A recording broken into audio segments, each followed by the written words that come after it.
20번 한번 보시죠. 쌍방 독점은요, 이게 수요 독점뿐만 아니라 노동의 공급 독점까지 같이 있는 거예요. 노동시장이라고 제가 기본 강의 때 이렇게 설명해요. 노동시장이 있으면 노동의 수요자가 이제 한 명 있다니까요. 그래서 노동의 수요가 독점 이렇게 돼 있는 상황입니다. 네, 이해 가시죠?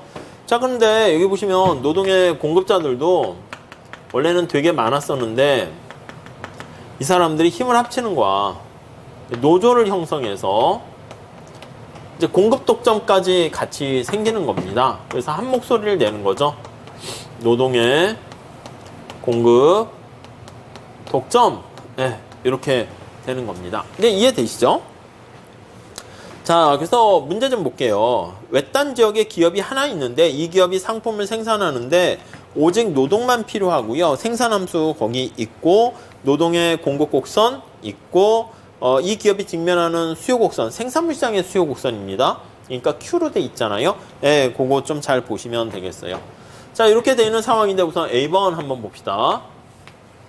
이 기업이 상품 시장에서 독점력을 행사해서 이윤을 극대화하고 있다.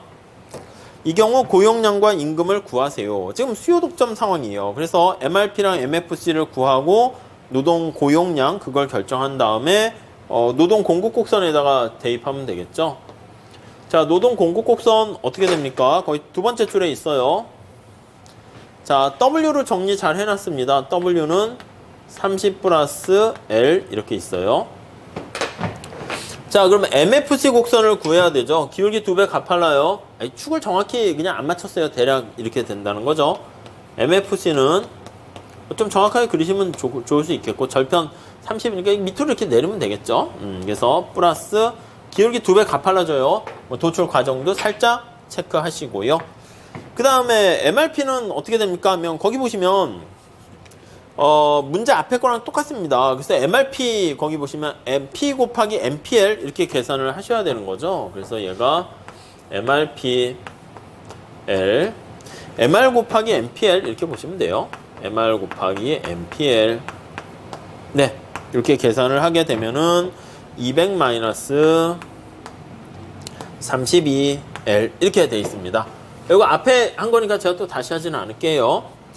자, 그러면 우리가 수요 독점 상황에서는 여기서 이제 결정되고 고용이 얼마나 됩니까? 여기서 한다. 임금은 여기서 주는 거죠. 그래서 뭐 A라고 할게요. 점점점 이렇게. 그래서 이제 이걸 계산하면 L은 5 이렇게 되고요.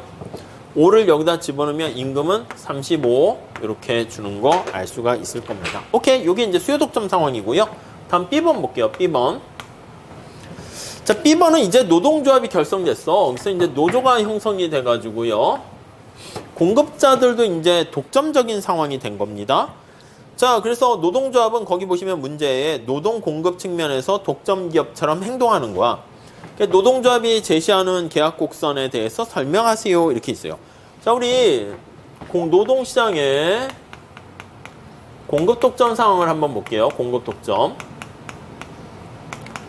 자, 우리가 이제 공급 독점이다라고 하면 기본적인 게 어떻게 돼? 수요 곡선이 있으면 그보다 기울기 2배 가파르게 MR 곡선을 구했잖아요. 이것도 똑같습니다. 자, 오른쪽 그림이 잘 나와 있으니까 한번 보세요. 이 MRP가 노동에 대한 수요 곡선이라고 늘 말씀드렸잖아요. 이해 가시죠? 그러니까 공급 독점이다라고 하면 뼈대만 잘 잡으세요. 자, 거기 나와 있는 것처럼 이렇게 쭉 돼 있어. 이게 이제 노동에 대한 수요 곡선이 MRP 곡선이라니까 MRP L 이렇게 돼 있고요. 자, 그러니까 여기다가 이제 기울기 2배 가파르게 MR 이렇게 또 구하시면 되겠네요. MR 이렇게. 아셨죠? 그 다음에 우리가 이제 얘기하는 게 어떻게 돼? 이게 노동의 공급 곡선이 이렇게 있는 거죠.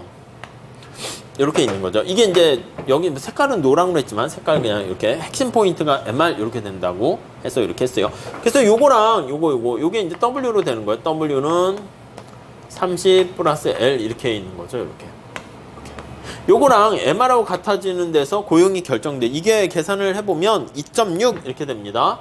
2.6. 자, 그 다음에 노동자들이 힘을 갖고 있잖아. 임금 올려주세요. 이렇게 얘기하는 거니까 여기서부터 이렇게 가격을 올린다니까, 임금을. 여기가 임금이라니까요. 여기까지 올려요. 그래서 2.6을 여기 MRP에다 대입을 하는 거야.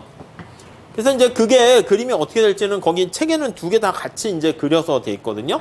그래서 딱 떨어지는 않은데 116까지 이렇게 올릴 수가 있다라는 것을 알 수 있네요. 자, 그러니까 이제 어떻게 돼요? 노동시장에 수요 독점을 가지고 있는 사람, 이게 기업이 힘을 갖고 있는 거예요. 기업이 힘세 이렇게요. 야, 노동자들 말이야, 니네 취업할 때 여기밖에 없는 거 알지? 임금이 이거나 받지 뭐 해서 우리 수요 독점 착취를 보인다니까. 그래서 35만큼만 받지 뭐 최소한. 이렇게 막 끝까지 이제 그 낮출 수 있는 데까지 낮추는 게 35고요. 노조가 이제 힘을 합쳐가지고요, 이만큼까지 최대한 이제 노동의 수요 곡선에 맞춰가지고 올릴 수 있을 때만큼 올리는 거야. 그러다 보니까 이제 거기 이제 그 C번에 나와 있는 위 두 문항의 결과를 비교하세요. 임금률은 어떻게 결정됩니까 하면은 기업이 수요 독점을 갖고 있는 기업은 임금을 35까지 낮추려고 하고요.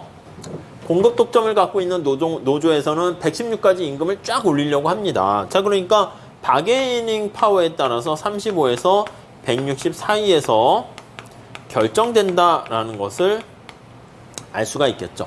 자, 그 책에 나와 있는 건 그래프를 두 개를 짬뽕 합쳐서 그린 거고요. 전 일부러 분리했습니다. 그래서 여러분들이 분리한 거, 합친 거 같이 좀 체크해 주셨으면 좋겠어요.